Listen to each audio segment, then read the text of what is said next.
Hello, StarCraft fans! This is Falcon Paladin coming to you with yet another classic Brood War upload. Today it's going to be a game between Stork and HoBBang here on Colliseum. In the top right-hand corner of the map, it is the red Protoss player known as Stork.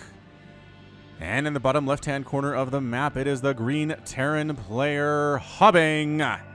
Now, one of these players has a much longer list of accomplishments on Team Liquid than the other one, and it's going to be Stork. Stork has been around for a long time, one of the top 8 Protoss players of Brood War fame, and he played for a very long time. And HoBBang played for KT Rolster, competed in Kespa, and that's pretty much all I can find about this player.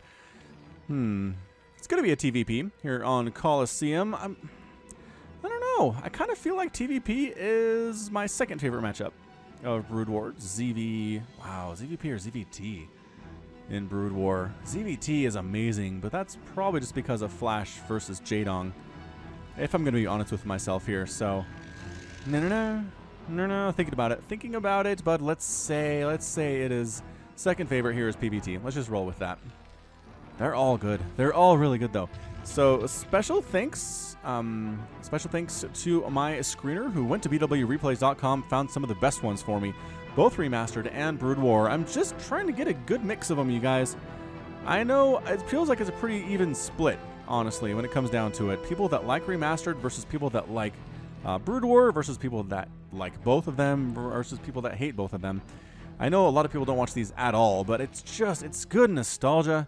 It's real fun to watch these players do what they do best here on one of the biggest stages, Brood War being the first great esports game ever, you guys. And actually, they announced at BlizzCon last week that StarCraft is going to be one of the first esports games to be an exhibition for the Olympics coming up here. So that's going to be crazy. An Olympic StarCraft team. I mean, at this rate, it's basically Korea, right? Especially based on the results we saw from BlizzCon. The WCS finals were just another referendum on the fact that the Koreans do tend to perform better than non-Korean players when it gets right down to it in our world today. Probe here, hanging out at the front door of HoBBang. Just please lift off so I can come in, says the probe. I'd really like that. Would you mind allowing me? No? Not gonna happen, not gonna happen. Zealot in production here for the Protoss player Stork. And scouting with the SCV is HoBBang. Is he gonna get there? No. He unfortunately scouted the wrong place first, but so did Stork. So both players scouting exactly where their opponent is not, first of all, which is not how you want to play this game, but it's not game ending either. Definitely not an issue there. That is, Dragoon. Dragoon after Zealot. Is he gonna be aggressive with this first Zealot and this first Dragoon? This is one of the things I like about Brood War, is the extreme micro potential of early engagements between players. These aren't huge armies going against each other most of the time. It's a Dragoon, a Zealot. Maybe you get a shuttle in there somewhere too. I know I've said this a lot, but one of my favorite memories of early Brood War that I used to watch were these matches where it was just a shuttle and a Zealot and a Dragoon versus a bunch of Marines, and it was micro upon micro. It was absolutely insane, the micro displayed by those players. And they're macroing back home. It's just not as easy to macro up a giant army as fast as you can in StarCraft 2. It's a different game. It's just different. Neither one is worse than the other, I wouldn't say. And here we go. Zealot actually attacking the supply depot, but Marine placement is enough to shove this guy away. Marine says, why did you just do that? Just meant I shot you in the head. It's all good. 2 Dragoons joining the party for Stork here too. And our friend HoBBang is in a lot of trouble. This Dragoon can hit that supply depot without taking Marine shots. And you know what? They can kill the Marine too. So now there's no Marine defense at all. SCV up here hanging out. We're getting Singularity upgrade charge range on these Dragoons. Not quite there yet. SCV is forced to pull 2 repair. And then a tank shows up. Tank does not have siege mode immediately.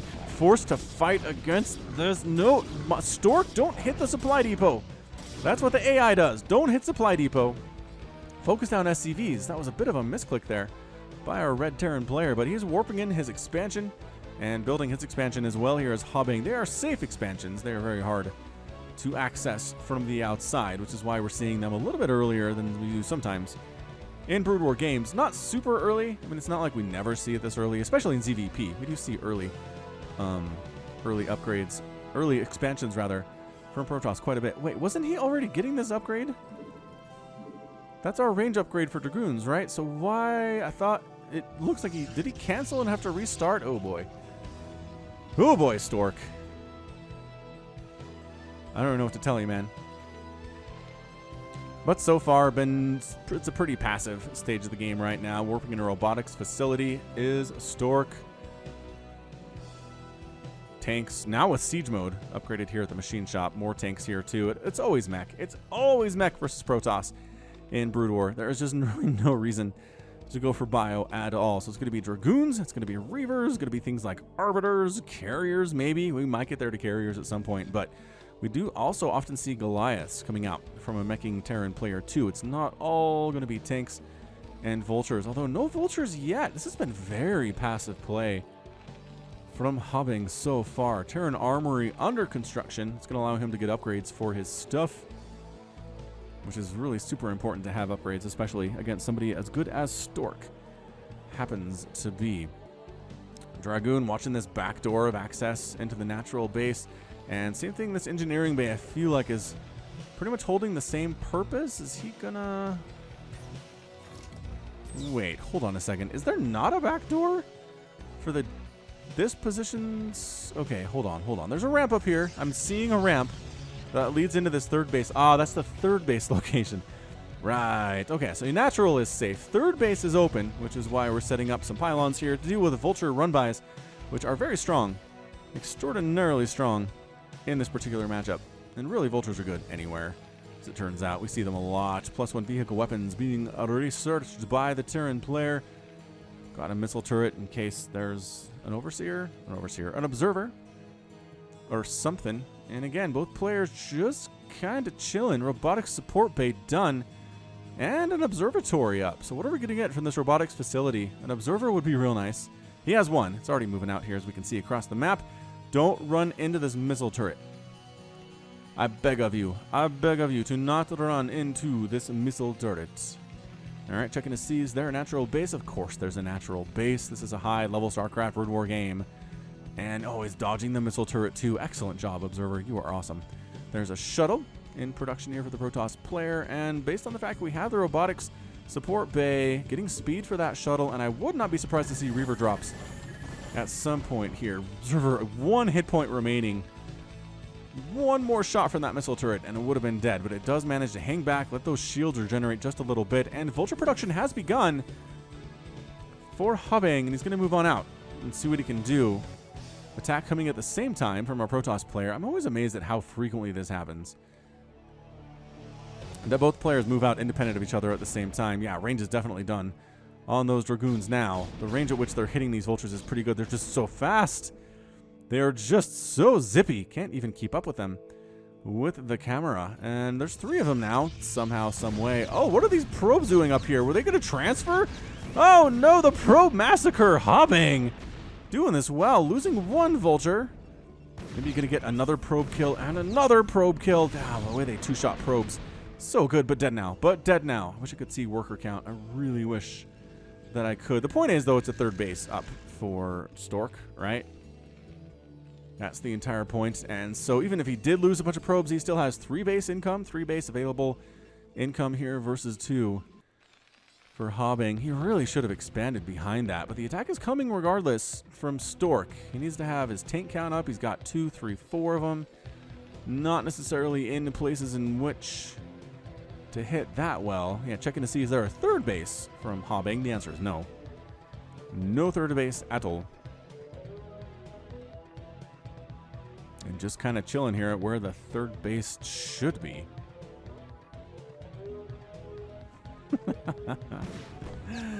Vulture back on into this third base. This third base of Stork has just not been able to be that really great at all for Stork. He's lost every probe he's ever tried to send up here. Oh man, this Vulture is in probe train heaven. Get out of there, probes. Don't die. Don't die to this dude. Oh my gosh, he's got 6 kills already. 7 kills already. This one Vulture is doing way more work than it has any right to do. And trying to get another one. Oh, he dead. He dead.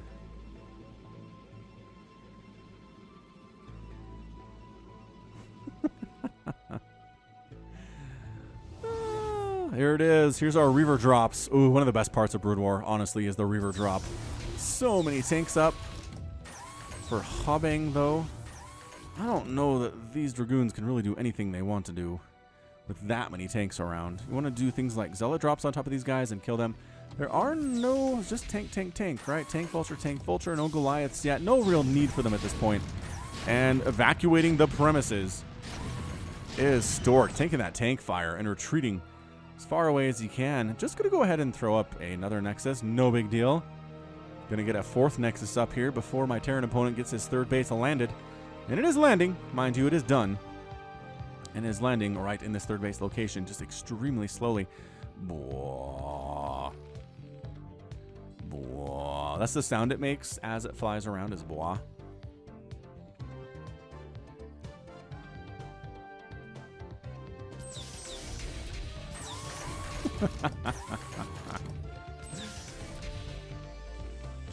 And there it is. There's the land. There's a bajillion tanks. There's another command center on the way here too. So these guys are going to macro all the way. Double macro all the way across the sky, I believe is how that one guy said it on that YouTube video. I don't think the observer is really telling Stork anything that he didn't already know. It's going to be a ton of factories. Supply depot here. Science vessel for EMP is going to be extremely useful against the Protoss army. Again, EMP from science vessels does 100% removal of all of the shields. All of them from a Protoss unit. Observer's just taking shots from missile turrets like it's going out of style. Oh, don't do that.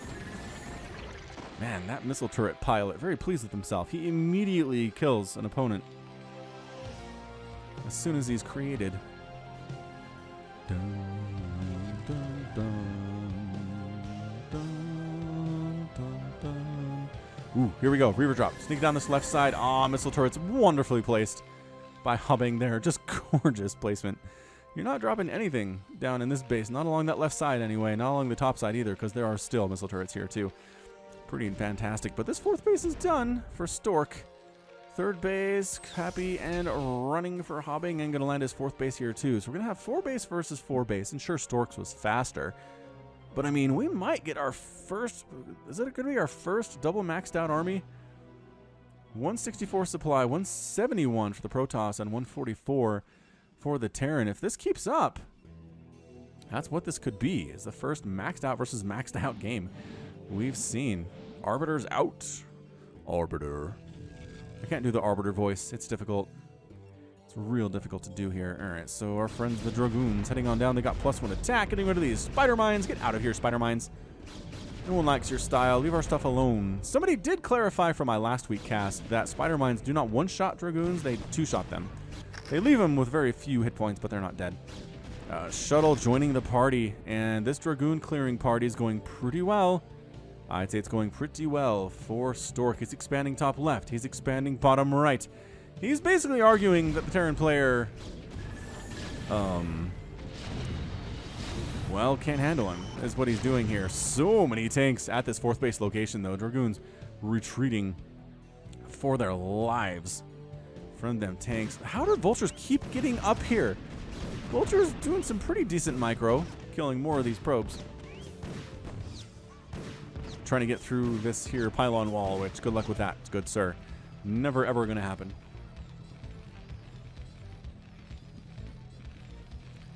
Dun dun dun dun dun dun dun dun dun dun dun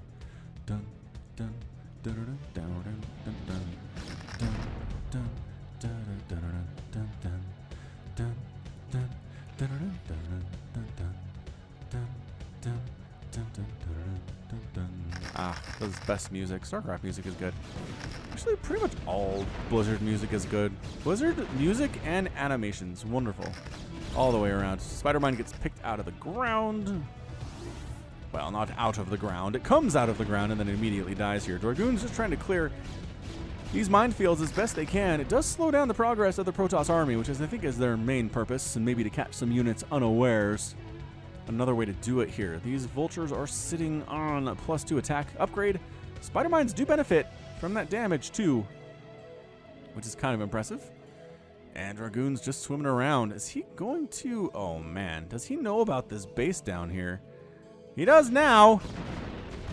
He's going to try to kill this Reaver, first of all. Oh, does pick off a couple of these vultures. But there are enough of them to where this base is just going to get annihilated by vultures. Not something you see every day. But really, if there's nothing to stop it from happening, then why bother? Oh, the slowdown. The Dragoons are trying to get here and save it, but they can't because they have to slow down because of the spider mines. And that's enough. That gives enough time. That buys enough time for the vultures to win that fight and kill this pylon. And Stork got a little bit greedy. Ended up paying for it and then just basically bypassing these Dragoons entirely. Are they going to stand and fight? Do they think they have enough? It's +2 attack on the Dragoons too. Oh, spider mines! Finishing them off. Major deal. Arbiter drop, though, at the third base location of HoBBang. The Storm's injuring his own stuff here, too, but following in to this third base. Did I say third or fourth? That was the fourth base that got Arbiter dropped. EMP getting rid of energy and shields on most of these High Templar. That's pretty good stuff. High Templar has 2 energy. Basically useless right now. And, yes, the Protoss aggression does get cleaned up, but that was a lot of dead stuff at that fourth base and at the third base. A lot of dead stuff.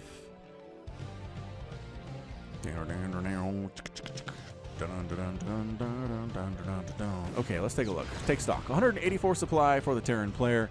192 for the Protoss. That's effectively maxed out, y'all. And the Goliath production has begun, but they have the Charon booster upgrade. I'll have to see if they'll fire at anything first, I guess. What is that? What was missile turret firing at? Not this observer, because he's been here for a while. Wait, where is he? There he is. There he is, right over this machine shop. All right, very nice looking mech army here from HoBBang. It's got science vessels, got tanks, with +2/+3, mind you. And they do have the Charon booster upgrade. Do these Goliaths. Going to try to pick off arbiters from distance. I don't imagine we'll see carriers. Carriers kind of have the same problems in Brood War as they do in StarCraft 2. They're easy to kill if you know how to handle them. And they're very expensive as well. All right, pushing up anyway. Trying to get rid of these zealots with the vultures, using the tanks to rid the Terran army of the Dragoon threat here too.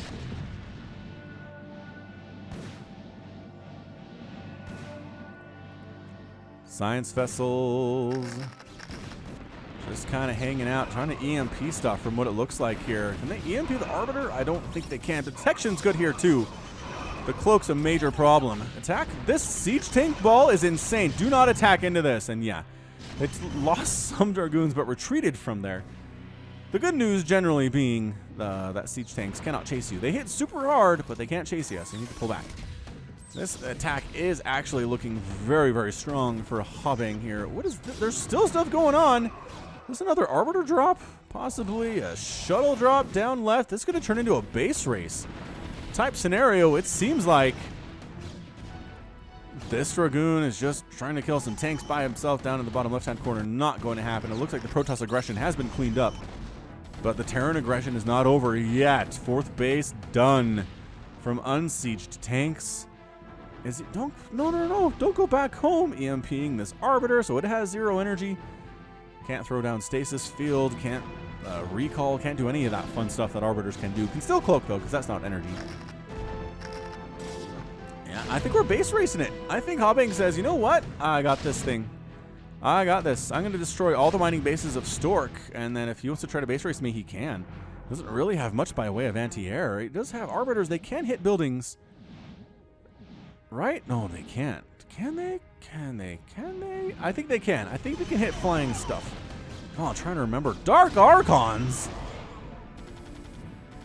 Dark Archons are used for mind control and Maelstrom. They do a lot of damage, but you don't see them a lot at all in professional games. And yeah, it looks like, yes, Stork has decided not to engage with this entrenched position, this super tank position of HoBBang. He's just going to lose the space. Did he just splash damage his own Goliath into death there? I feel like he did. Don't stand so close! You're taking friendly fire, tank Goliath.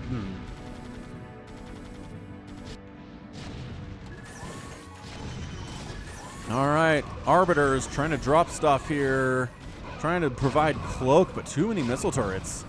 And I don't know. I don't think this is going to work very well at all for Stork. HoBBang might be able to pull this thing out, despite the fact that one person's Team Liquid profile is a lot bigger than the other ones, as I mentioned earlier in this cast.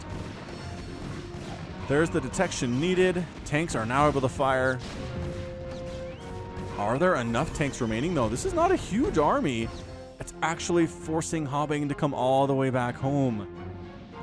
Oh. Yeah, I don't think that was necessary. I don't think you really needed to go home.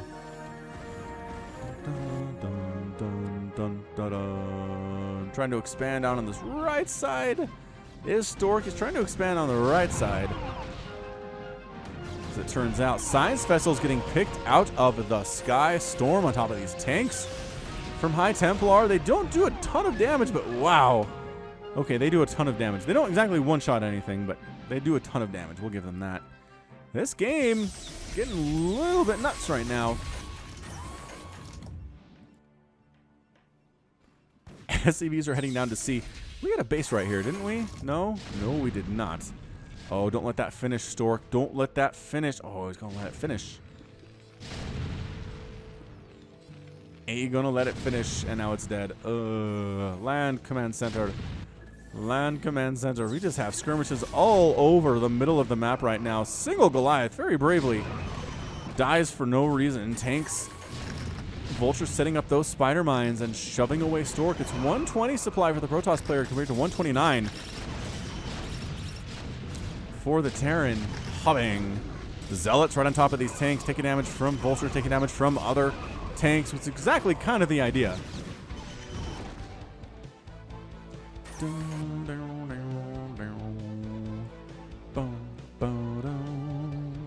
Yeah, Stork's got these bases down right. He hasn't really tried to establish across the top left at all right now. So we're just going to go ahead and let him do this, although holy snap tanks. Holy snap tanks. Everywhere Stork has tried to expand, it's gone pretty poorly for him. And meanwhile, expansion's pretty fantastic for HoBBang, if I had to characterize it in one way. 127 supply versus 118. Yes, HoBBang is up. I keep wanting to say Hobarth or Hogarth. Isn't that the name of the kid in the Iron Giant? I want to say that's what it is here.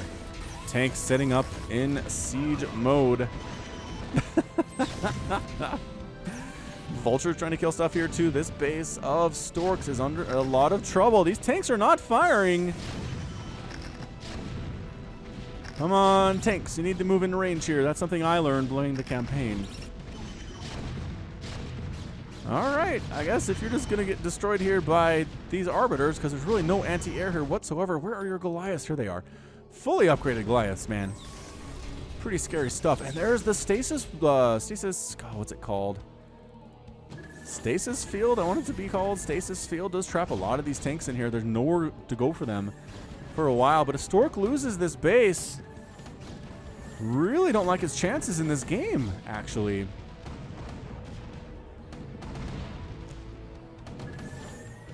Nexus gonna die. Arbiters up here too.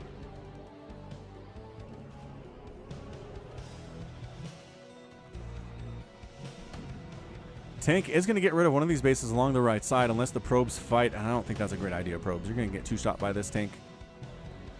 Yeah, not a fast fire rate, but not too shabby either. Tanks, Goliaths, yeah, slowly thinning out this Arbiter count.